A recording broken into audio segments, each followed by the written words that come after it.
News 24 घडामोडी, श्वास चालू घडामोडींचा।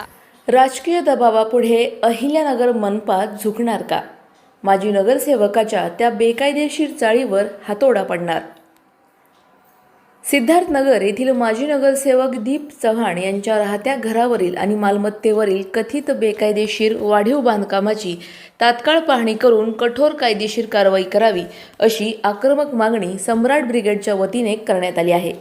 या संदर्भात संघटनेचे महाराष्ट्र प्रदेशाध्यक्ष पवन भिंगारदिवे यांच्या नेतृत्वाखाली अहिल्यानगर महानगरपालिकेचे आयुक्त यशवंत डांगे यांना थेट निवेदन देण्यात आले।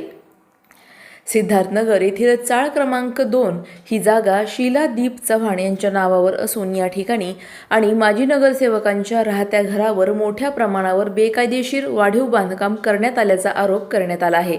प्रशासनाने त्वरित पावले उचलून योग्य ती कारवाई न केल्यास सम्राट ब्रिगेडच्या वतीने अहिल्यानगर महानगरपालिकेसमोर तीव्र स्वरूपाचे आंदोलन छेडण्यात येईल असा थेट इशारा प्रदेशाध्यक्ष पवन भिंगारदिवे यांनी दिला आहे।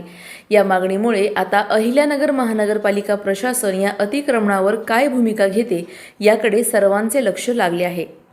प्रतिनिधी स्वामी गोसावी, न्यूज 24 घडामोडी, अहिल्यानगर। नगर महानगरपालिका हद्दीतील सिद्धार्थनगर येथील माजी नगरसेवक दीप चव्हाण हा अनेक वर्षापासून महानगरपालिकेचा नगरसेवक आहे।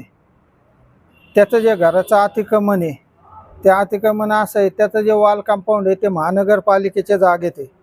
त्याच्या बाजूची बोळी जी येते ती पण महानगरपालिकेच्या जागेत येते।